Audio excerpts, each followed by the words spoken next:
Outcasts. I used to always think about that, like when they send us through TRS and they're trying to transition us back into society. I'm like, we were never part of society to begin with.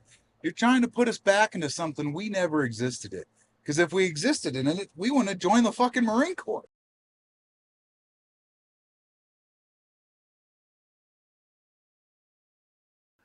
First deployment, we were so spread thin because everybody still thought that um, what was it, Musakela up there was because they just got done clearing that city, so they thought that that was still the big hit. They never thought Sangin was going to be anything. It was just going to be a little route holding and stuff. Well, frickin' the Brits rarely ever left the wire, and when they because we took it over from I think it was 1-6 or 3-6 was it 3-6? 3-6. There we go. Yeah, Because I'm. they took it from the Brits, right? Yeah, but they were only there for like a month, Right. Yep. which I would have hated to have been on their deployment because they were never actually anywhere. Like I was talking to those guys, and they're 7 months they were roaming around. So it's like that would have been a shit deployment. I mean, my first deployment was shit, but like I couldn't imagine holding a spot for a week. I'm like, all right, let's pick up and march to another fucking spot. Like that was shit. But so they got them from the Brits for like a month, and we got there, and we were at Almas or Abib. No, Abib was with 2-5. That's half the problem too. They always name shit so close together. But Almas, I'm pretty sure, is where it was, and I was with First Platoon, and freaking. I remember the first day getting there, which we got trucked out there, which that was like there was only two other times I saw trucks. The rest was helo resupply. And freaking that first day we're looking around and stuff, and it was a decent fob, or for what it was.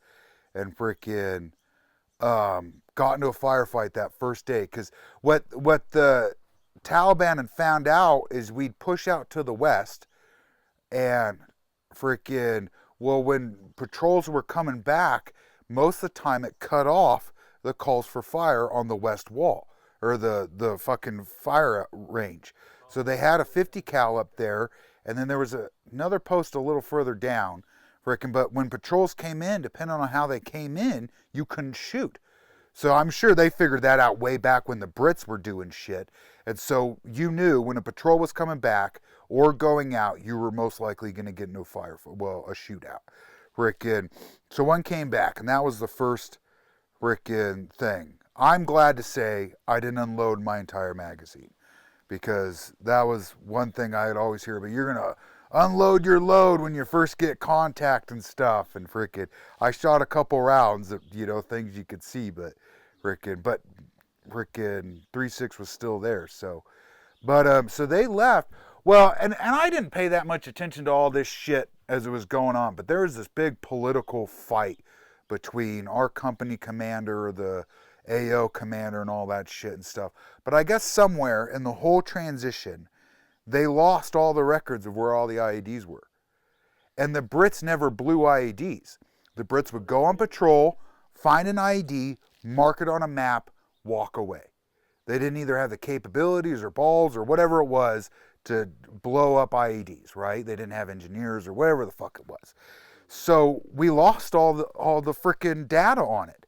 So I remember one time just on the road right in front of us, freaking where you could see from post was a fucking IED that had been there since the Russians. And it's like nobody thought to like find that. I'm sure they found it at some point. It's like, oh, there's an IED there. Don't go there.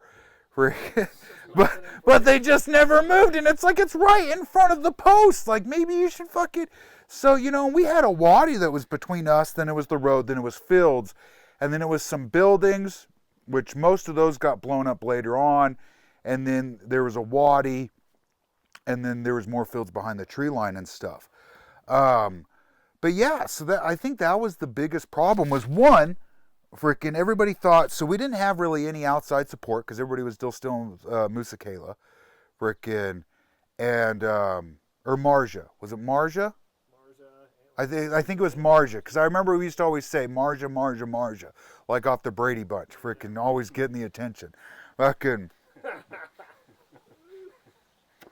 So, you know, we didn't have any outside support, which was fine. We had, you know, we weren't going on major patrols, but then we started getting spread thin from guys dying and stuff and injured and all that shit. But so that was the big issue. Well, and then we didn't realize as the time when we went into singing was that was the main supply route. You know, we thought that it was a route that they were using, but not the route they were using to get from Pakistan into Afghanistan and then into the interior. So I think that's what really made it shit. One, IEDs fucking everywhere, and then two, it was the main supply route and nobody knew it. So like, well, we'll send a regiment out there or a frickin' battalion out there to, you know, hold this position while we're dealing with other stuff and pushing around.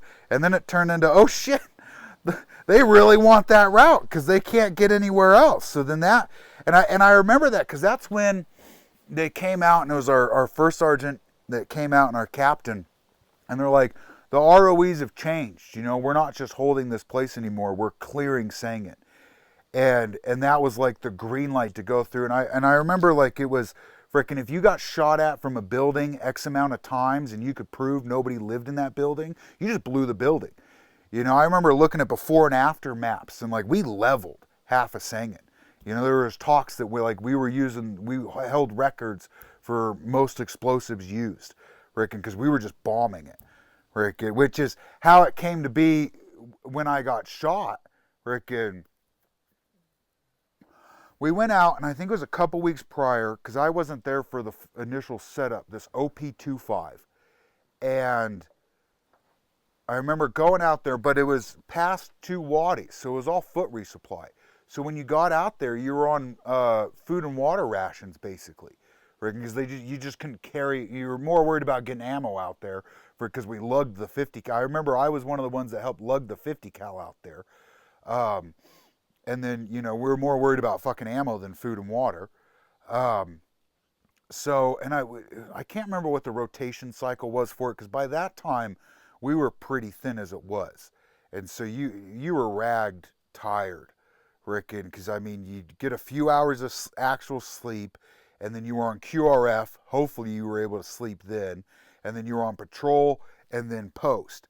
And so you were on it for hours. You know, I remember, like, you're running off adrenaline rushes by then. And I remember, I can't remember his name now. Frickin' starts with a T. Newman's his first or last name. Anyways, Mortarman and frickin', you know, they set up the gym and everything for us for, you know, when we actually had the time to work out. And I remember he'd gotten a bottle of Stackers. Frickin', so those purple and fucking yellow striped fucking energy pills. Frickin'. And I remember it got like to the point to where you were snorting those to try and fucking at least stay awake on post. You just snort them, and that would keep you awake, and you weren't actually looking for enemy because you were so fucking tired. You were just waiting for like somebody to yell at you or you to get shot at and adrenaline to kick in to wake you up to be like, all right, now let's play, because you're just fucking tired, you know? So we get out to OP-25, and we were out there like 3 or 4 days before they were going to cycle us through. And I remember that they didn't have enough guys. So I was like, well, I'll stay behind again. You know, I don't care, freaking here or there. And I think the reason why I did it was because we didn't go on as many patrols. We had way more posts, but less patrols. And I got tired of lugging around the fucking 240 everywhere and frickin'. And that was right after one of the big ops we did. And frickin', I had like 800 pounds in an Alice pack. It was so heavy that I either had to put it on while sitting, roll over, and then get up, or have guys help me. You couldn't just get up with it, because we were out for like a week, and so just too much fucking ammo. And that's that. I remember when that was out of all the injuries, I remember fucking up my knee, because I remember going over a wall, and there's them telescoping ladders. And I remember getting like 3/4 of the way up, and it's starting to break down on me because I'm too heavy. So I'm on top of the wall, trying as like a cartoon, trying to scramble my fucking legs up. I get up to the top, and I'm sitting there, and I'm staring down, and it had to have been like an 8-foot fucking mud wall. And there's that, and then, 6 feet across was another wall for, making the alleyway. And I look down, I'm like, this is gonna fucking suck. As I just push off, and it catches the back of my pack, freaking fall down, land on my fucking knee, and it just goes, Pah! And I'm like, that's it, that one's done forever. And I stumble forward, hit my head on the other wall. And I remember my fucking, squad leader poking his head back around the corner, like, hurry the fuck up, Goebel, we're moving. And it's like, dude, I just fucking lost half my fucking life on this shit. Like, give me a second, man. Give me a second. Fucking going around, I think it's shortly after that we got into a firefight. And freaking, I remember having to lay in a field and just shoot across. And freaking, I remember just laying as many rounds as I could just to try and reduce weight. Just laying to this build. I'm like, if I fire faster, I don't have to carry this because then 11s fucking you'll hand out fucking ammo to 11s to freaking carry some of the weight, Well, every firefight they'll sit there and just grab their 100 rounds and chuck it at you. You end up with more ammo after a fucking firefight than you did to start with it, because they don't want the fucking weight, so they're chucking it at you. So you get up and you're like, where did all this fucking ammo come from? You're trying to stuff it in your fucking pack. Fucking, that was a beautiful time too. I remember freaking, we had this guy Powers, and he was as big as me, freaking bulkier too. But he ended up, I don't know, he tested fucking smart on the fucking test. Ended up as a 51.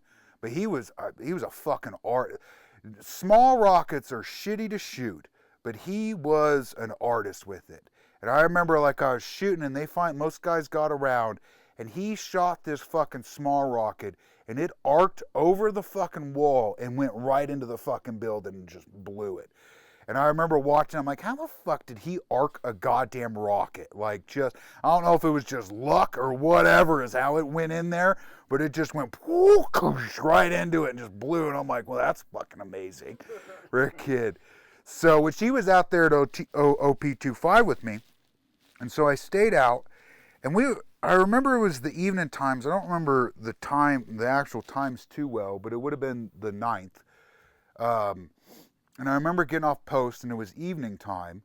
Frickin', I don't think it was too evening because I could still see a bit. And I remember I had to take a shit because I get constipated when I'm out in the field, and and it had been probably like a week and a half since I'd taken a shit. And we didn't have any seats or anything. We still just had the wag bags, and we had one of them yellow jugs to try and fit it. And I'm glad that I actually ended up taking a shit, because I got shot that next morning on post. And most guys who get injured shit themselves. That was one of my thoughts. As I was sitting there bleeding, I'm like, thank God I haven't shit myself yet. But I got shot from a wall that we were supposed to blow the day prior, but our engineer, I think his name was Camp or Campanella, as he was getting ready to sweep around to go get to it, literally left so it was a square compound, and you went out the back, and then you went around the side, and then that was the west, and that's where we did our patrols. So he was getting it ready, and he took a step out and right around the corner and got hit right in the fucking Kevlar, which he survived, but they obviously medevaced him. He got some fucking stitches in his head. He was back out a few days later, I believe. But he was supposed to blow the wall. So that morning, I get shot from that fucking wall. And I remember when it happened, it was 10:14, I believe, in the morning. It was shortly after 10, because I was supposed to be off post at 10. And, we're up on this the rooftop with sandbags around. And I remember looking at my watch, and I'm like, oh, it's fucking, we're past it and stuff. So I'll admit I wasn't paying that much attention, because I was trying to get back to the fucking radio watch, which either they fell asleep or couldn't hear or weren't paying attention to wake up Hall, who was our other machine gunner, to come relieve me because I was fucking tired. And freaking, I remember calling back and looking back, and the next thing I know, I was against the back sandbags, and I looked down, and my arm just looked fake, just like cartoonish rubbery fake. And I remember lifting it up and it just flopping. And I was like, oh shit, I got shot. And this seemed longer than it was, but it couldn't have been that long because when I looked up, I still saw the bit of smoke and rustling from the wall, or, well, the dust kick up from the wall. And so I grabbed the 240 and I just slide it over and I just start fucking firing. And I'm just going along the wall, and we had 150 rounds in the can. And I remember it going out, and freaking, I remember I let out a bitch ass scream, all fucking hoarse breath from no water. Ah! I'm a kid, I was like, it's shot and fucking fired. Well, I ran out of ammo, and I look at the ammo can, I'm like, oh, that's not fucking happening. So I grabbed my M16, which they had just redone the chamber on before we deployed. And being a machine gunner, that thing never saw fucking action. So I grab it, and I remember it fired a couple shots, got jammed. So I had to throw it down, pick up my arm, throw my arm on it, rack it, freaking get it going, pick it back up, firing a couple shots. Finally, Hall gets up to me, and he's like, why aren't you firing the fucking 50? Or why didn't you reload the 50 or some shit? And I'm like, I'm shot. I can't fucking do it. I'm shot. And he's like, well, get out of the way. Freaking, I'm like, I can't fucking move. So I remember, and he's a big kid from Texas. Fucking, I think it was East Texas, freaking your standard looking Texan. Fucking, and I remember he picked me up by my flak and tossed me over the back of the fucking sandbag. I was like, thank God I fell on my stomach, So I get up on my feet, my feet and hand, and I start going. Well, to get up there, it was just a straight ladder, telescopic ladder that we had nailed to the fucking roof for a kid. And I remember Doc Fedorov, this Russian medic fucking guy, freaking came from Russia kind of dude, for a kid, which I palled around with him before deployment. Crazy motherfucking dude. The fucking Navy, let's do drugs, fucking a party weekend kind of guy. Fucking, he knows when the piss tests are. Fucking, and I remember him poking his head up as I'm barreling towards the edge of the roof, my arm just dragging underneath me, and he just gets wide and he just lets go. And it's like a fucking 15-foot roof, He just lets go. And I'm like, whatever. By the time I get there, I see him just rocking on the ground trying to fucking get up. And I'm like, that had to fucking hurt. As I grab this crack that's in the roof to spin myself around. And I get down. And, I'm like, I'm shot. My arm's hit. And I hadn't really felt anything up until that point between adrenaline and I think just getting shot. I think your brain is just like, nope. Because, I think you just don't feel getting shot. Freaking, it's just so much pain so fast that your brain is just not going to deal with that. And so I didn't feel anything until he grabbed a wad of gauze and just shoved it in my exit wound. And that's when I collapsed. Because, that fucking hurts. Freaking, that's when it all came. I'm like, oh, God. Freaking. And so then, he gets me up to the wall of the huts and freaking starts working on me. And which I've got some video of that, us joking around and everything, and freaking, and I remember he couldn't fully close the front wound because if he did, the blood would pool inside and it'd choke me out. And I remember him giving me fucking morphine, which didn't do shit because it's only like 5 milligrams, and I think he was starting to try and give me an IV when I remember the guys getting on the rate, trying to work. I remember him trying to get through the 152. That didn't work. He tried something else, and he tried those black radios. Frickin', that didn't work. And then I remember seeing a flare go up, and I'm like, that's probably radios down casualty. And I'm like, so we're hoping somebody from fucking Alma sees it. And when he did that, the radio guy did that, and then I heard Fed said, I can't get into your veins. It's collapsed. And I was like, oh, shit. I'm like, well, I'm going to die out here. Frickin' just sit here waiting. Frickin'. And so I remember we were joking around a couple times, but I was getting tired. I remember Doc trying to do one of those fucking bone marrow IVs. I can't remember what they're fucking called, but it's the one with the like 20 fucking small needles with the big needle. They put it into your sternum and they slam it, and it cracks into your chest. And I remember fucking looking at Doc and saying, I'm still conscious, and I've still got my fucking pistol. And frickin', you ain't touching me with that fucking thing until I fucking pass out. Like, there's no way I'm getting my fucking sternum cracked open fucking right now. And so I was like, all right, you know, frickin', I'm like, yeah, I know, fucking, I ain't dealing with that shit, you know, frickin', I'm like, I pass out, you can do whatever you want to me, but as long as I'm fucking awake, I ain't having that shoved into me, frickin'. Like, I hated those fucking the fucking nasal fucking things, let alone the King LTs. You know, I hated that shit, let alone working a needle. And I don't mind needles, but I ain't never had a needle going to my bone, and I ain't ever gonna have a fucking needle going to my bone. Fucking. So, and I remember, like, the sun was starting to come up, so it was in my eyes. So they were getting mad at me because I kept closing my eyes. But I'm like, I'm tired.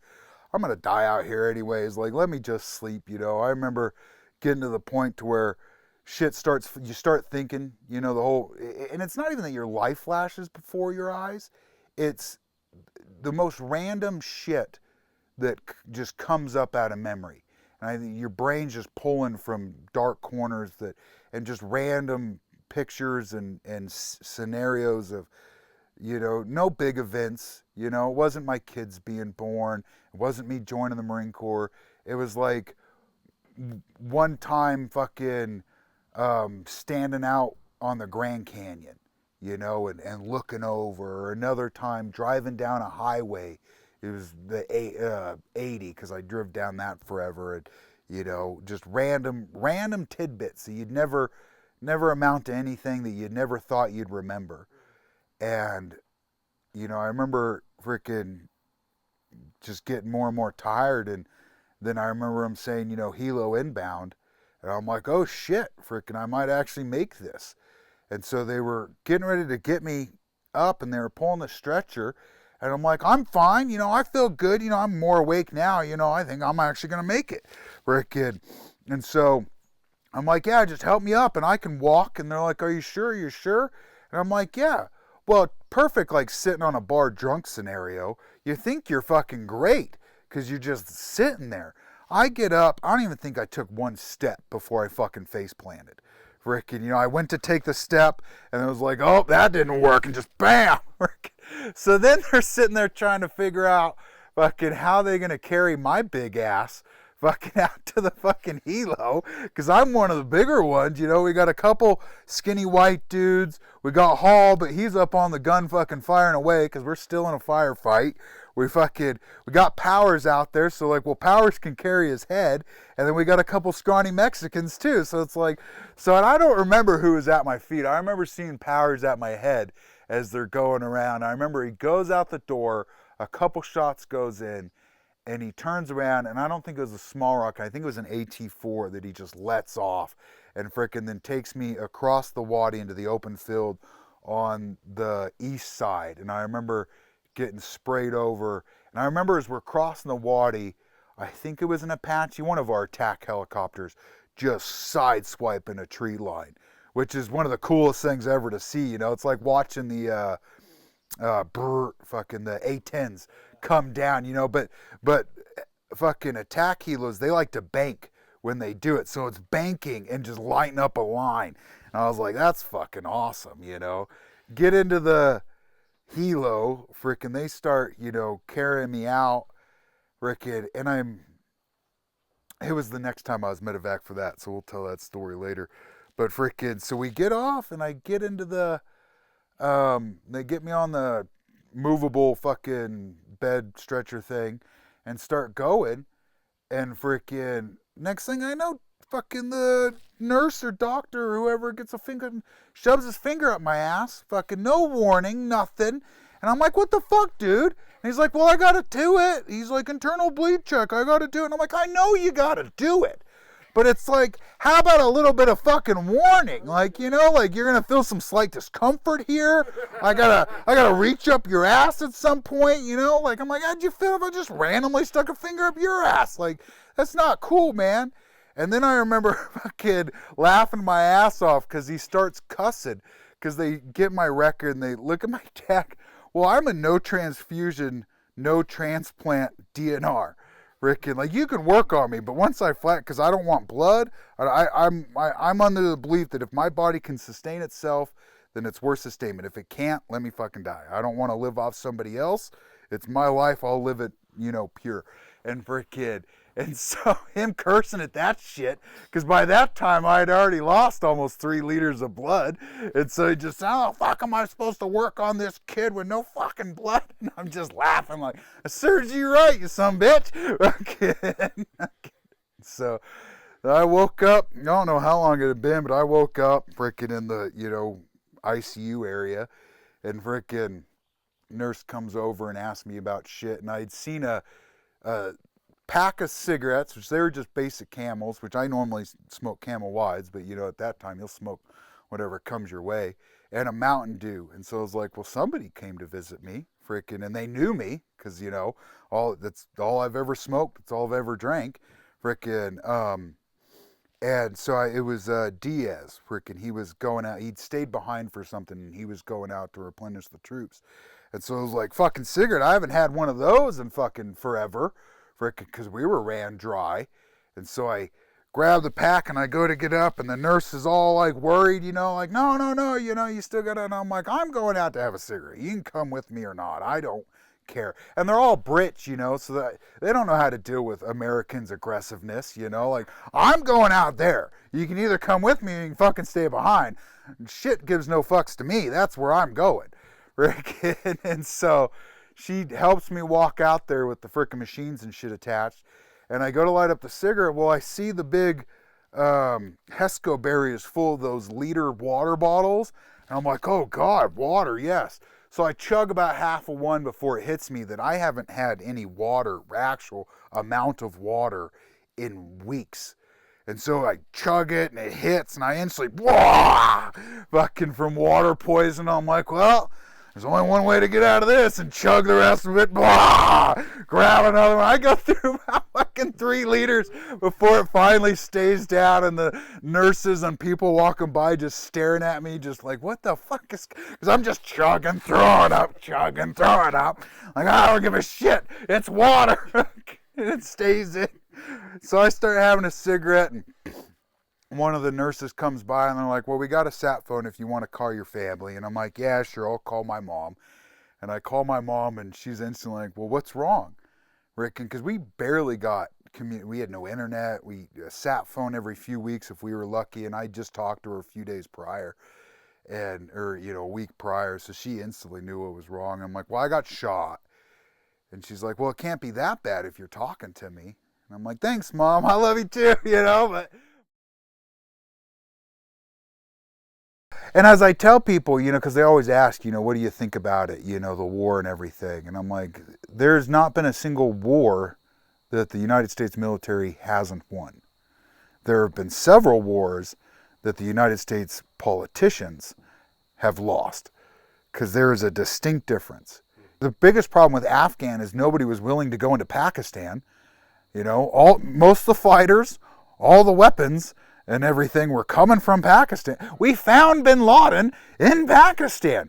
How we didn't go to war with Pakistan, I don't know. Like, that would have probably solved 90% of the problems we had right there. But what ends up happening, like every metric of Afghan, I always like to look at it in the 18 years of the wars, like 18 or 19 years or some shit like that, or even longer, I don't remember now. We lost more military to DUI, to drunk driving, to car accidents, than we did to combat.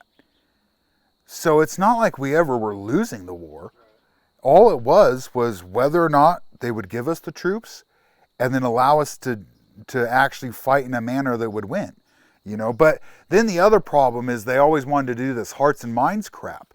And it's like, you can't do, if you look at it at Germany and Japan after World War II, you can't do hearts and minds while you're shooting people. Even if you're not shooting those people, they're still in the middle of the firefight. We had some great farmers and folks that helped us out and stuff. But at the end of the day, You can't build back their farm if you're going to burn it down the next day in a firefight. What are you going to do? You know, build a school so the enemy can blow it up, or you blow it up, depending on who's in the building at the time or near the building. That makes no sense. But like with Germany, Japan, the reason why those countries are so great today is because we killed all the fucking bad people in them, freaking tore them down to nothing, and then went in and built them up. You know, Japan holds all their freaking might because we literally spent millions of dollars building back Japan. Freaking same with Germany, which Germany was more of the rest of Europe building them up. We were directly involved with Japan. But that's the thing. You can't do hearts and minds while you're shooting people in the heart and mind. Like it doesn't work. You know, like it doesn't pan out. You know, like we had a farmer, great dude. And I don't know how that dude was as jolly as he could be. This is not my first deployment. And he had the field right in front of us. Frickin', and he'd help us out, let us know when IEDs were and stuff, and he had kids. Well, we got into a firefight, and his fucking little girl got shot in the leg. Frickin', you know. And like we medevaced, took care of her, you know. Paid him because fucking people have a price. But afterwards, you know, obviously he didn't want to help us out as much.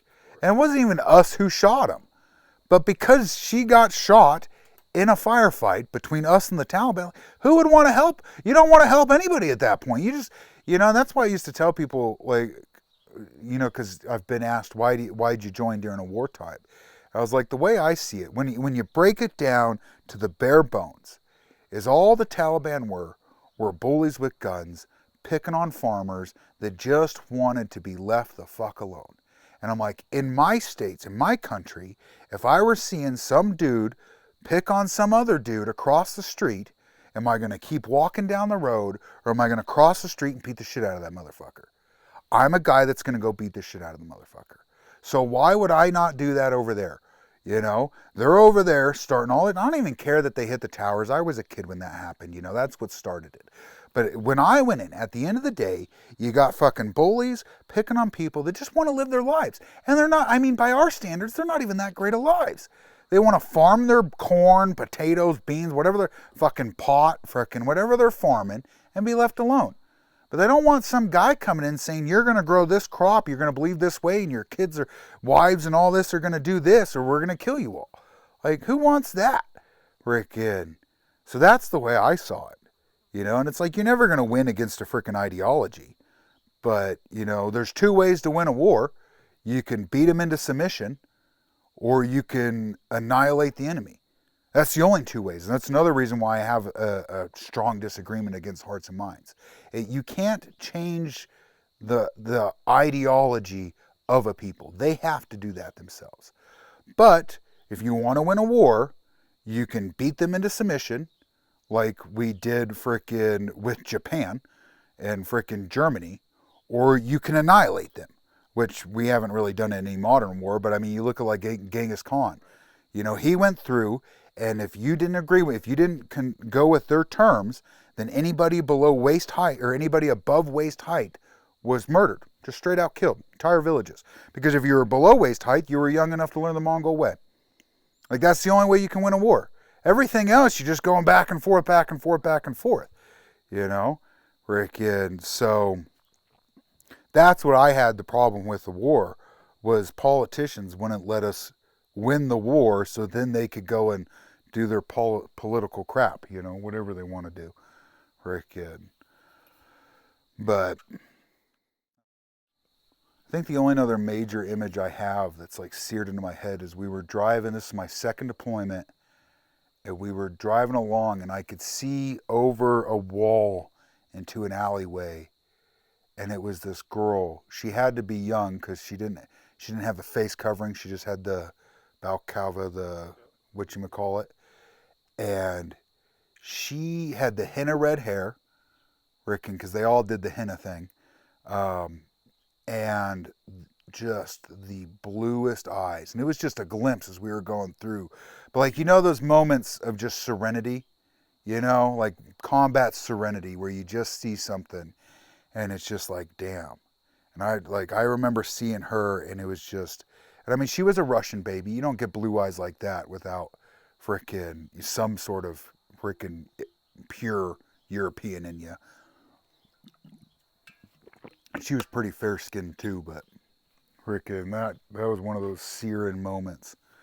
Frickin' another one was we were posted up in Vicks, and we were out in the open. It was a surreal moment, and then it turned into a fucking funny firefight. And you could just see out, and you could see all of fucking the Zeminowar area, because that's where we were really at with 2-5.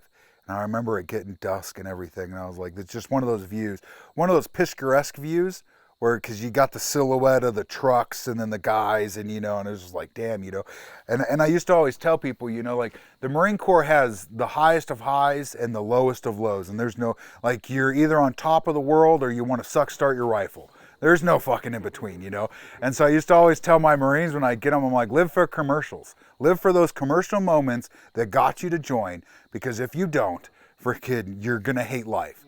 And they come few and far in between, but when they come, man, they come. And like that image was just amazing. And then we got into a firefight while my fucking staff sergeant was taking a shit. Or no, it was one of our sergeants was taking a shit. So he had to sit there huddled behind a truck, still on a shit, with his flak on fucking fire. That's why I don't shit in the open. I'm still a shy shitter. And you never know, man. When I got my Silver Star, the base general asked me, or maybe it was the reporter or somebody right there, asked me, like, what's it feel like to have such a high award at such a young age, or, young rank or something like that. And I came up with it on the spot, and I hold true to it all the time, is greatness is never achieved. It is merely maintained through continual action. Because if you think you've reached a high point, then that's all you'll ever reach, is that one high point. Like, you got to keep pushing, Rick, and you can't let, especially because I was like, I could have got that fucking medal and then walked through like I was the baddest shit ever. But if I did that, I would have been a piece of shit. And it's like, I don't want to be a piece of shit, I still got a whole career ahead, because I was a lifer. Frickin' I was going to do my 30, I didn't even think about 20, I thought about 30. And so that was that mindset, Rick. I used to also tell my boots when I get them that I'll lead you to the trough of greatness, and it's up to you to drink or drown. I care not which. I'm kidding. I'm kidding. So, I mean, but I used to, I never let people see me drink water, frickin'. I didn't let people see me eat that much, frickin', or sleep. I was always one of the last to sleep, because it was the weakness, no weakness. I always felt that, if you showed weakness, then you became weakness. And so you just couldn't. Why try? And that's probably why I still smoke to this day and still drink Mountain Dew, is because you have to, it's that persona you build up. And my arrogance is what made me to what I was even before the Marine Corps. Because, and I tell people this, if you're arrogant, you will back yourself in a corner out of cockiness. But true arrogance is arrogance to yourself. And if you're arrogant in your own mind to yourself, then you'll have to find a way to get yourself out of that corner. And I still talk the biggest fucking game and the biggest shit. And when I'm put on that spot, you can either sink or swim, or you can, back out of it. But that just makes you a bitch, So it's like, no, I'm going to frickin' do it. And that's, I think arrogance has been the greatest motivator I've ever had. It's just, I can do that. Why wouldn't I be able to do that? And I'm like, well, do it. And in your mind, you're sitting there thinking, oh shit, fucking, I fucked up. Like, why the fuck did I say that? But, you're just sitting there like, well, I guess I got to do it now, You either succeed or you fail, Freaking, you either die or you don't. I ain't dead yet. I loved combat. Send me to the shittiest places where getting shot at was, it's a high that you never know until it happens. It's a high. It's like jumping out of a plane, and then you see the freaking elevation guy for the odometer, whatever the freaking thing is, freaking going down. It hits the green to pull, the yellow that you need to pull, and then you're right on that line for like, this is your last chance. And you know, you're just like, how long can I wait? And it's like that split second before, like when you pull the ripcord and you're in that hope that it goes out, you know, that it actually deploys, and that split second of just pure adrenaline. Like, am I going to die or am I going to land? And it, like you just ride that. A firefight's that pure thing. You know, it's just that right in between, that the fog of war. You know, I love the fog of war. Freaking that, just, you don't know. And I think that, because a lot of guys say that, oh, it's combat is simple. You know, it's you and the enemy and stuff, but it's not simple. You know, yeah, you break it down, it's you or the enemy, but you gotta think. You gotta think quick. You have to make a decision and stick to it. And so there's just so much chaos that you're riding such a high that when it calms down, you never think that you're gonna think that clear again, because you don't have a chance to second guess yourself. You don't have a chance to wait and see. It's literally just, this is what it's got to be, and this is how it's got to be. And if it fails, it fails. You know, that's when the whole it's me and him comes in. But it's really, you know, you're just riding that high for a kid. That's why I used to, one of the quotes was, he who wields the fog dictates the war. And I think that's how Americans win so many wars. Because we don't have any doctrine. We have SOPs, but those are guidelines at best. Freaking, especially in the Marine Corps, you know, you have freaking, you know, this is what we should do. But, you know, as everybody knows, the second you get punched in the face, all freaking, that's why I always hated like in training, like 5-paragraph order, write this long ass mission brief. And it's like, why? Like, we're going here, we'll shoot people if they're there. We're going here, we'll shoot people or not if they're there, you know, depending on what they are. Like, just tell me, like, the timed events and stuff, all right. But down to, like, these minute details of freaking fires and stuff, it's like, none of that's gonna matter.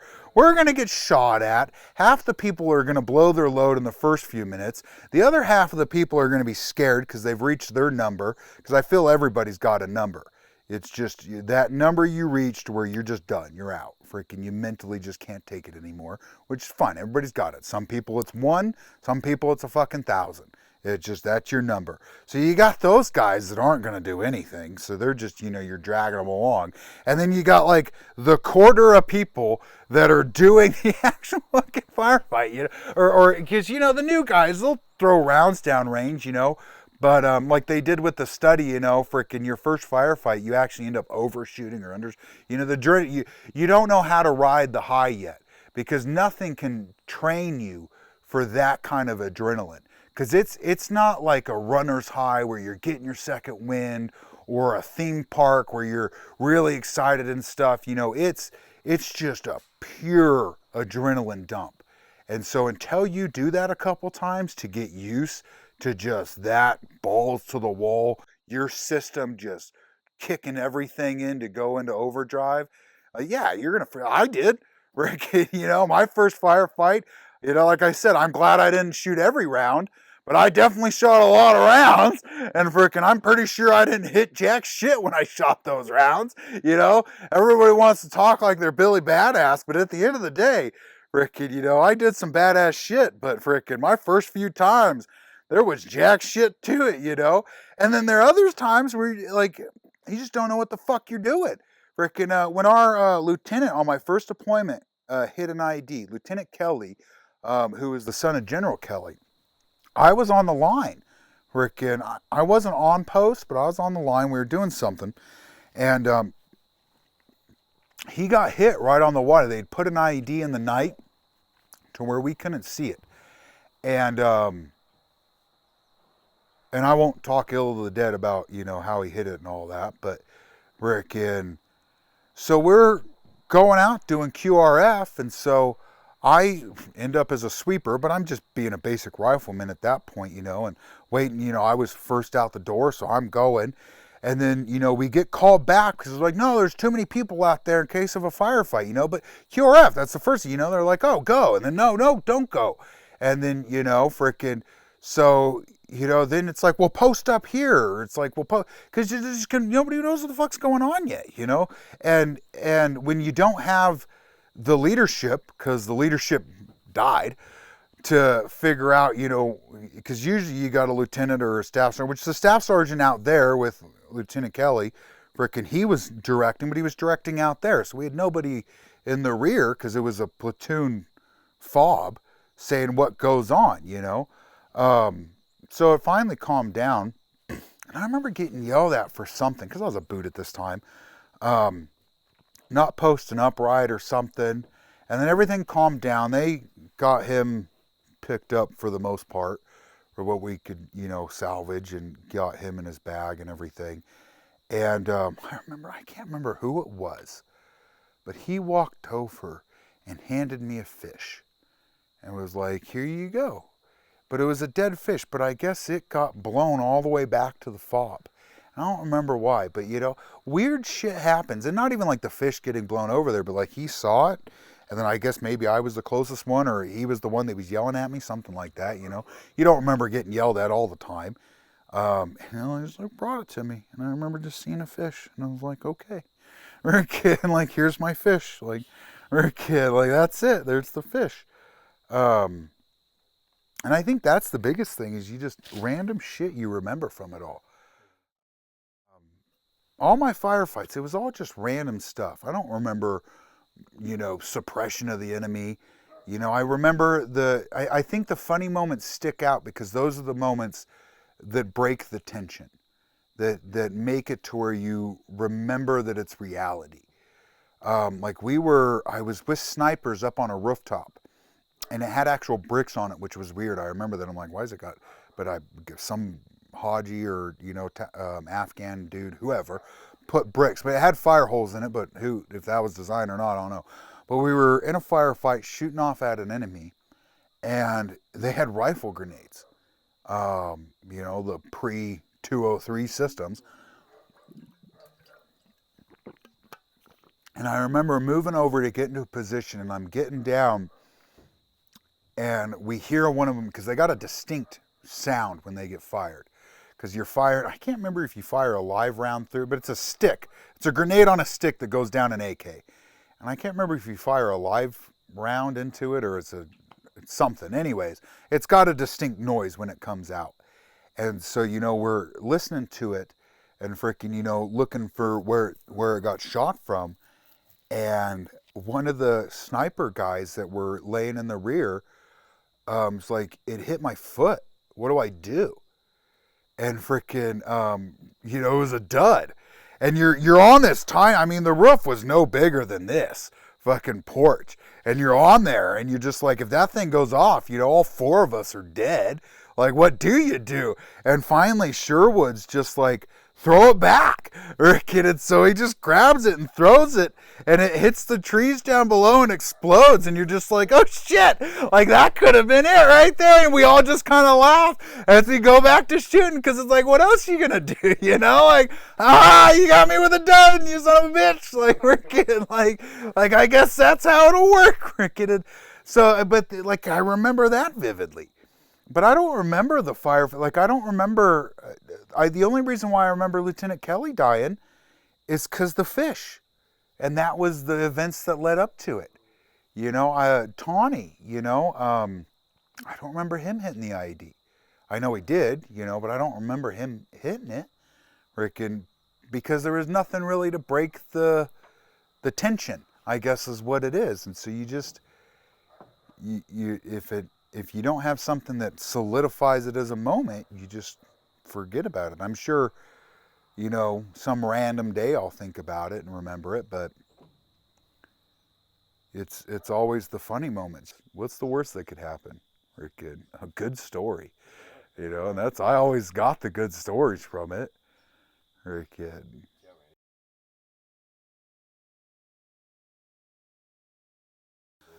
So I used to make my Marines ask me 3 questions a day. One about the Marine Corps, one about life, and one about anything else. Because I'm very logical, analytical kind of guy. And I like to answer questions. So that was always the frickin' one question that they would always ask, because it's the quick question is, what's the meaning of life? What's the purpose of life?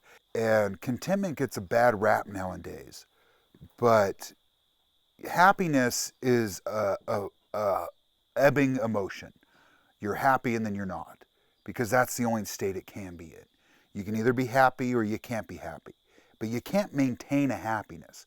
It's a fleeting emotion, but you can maintain contentment, being okay with not even who you are, because your who's change who you're around, what situation you're in. You know, freaking, I don't know if you guys had sisters or older brothers or whatnot, but the easiest example is when your siblings are around their friends, they're completely different people than when it's just you and them.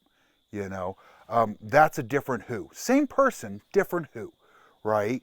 So the who you are changes, but the what you are is the foundational being of what makes you you.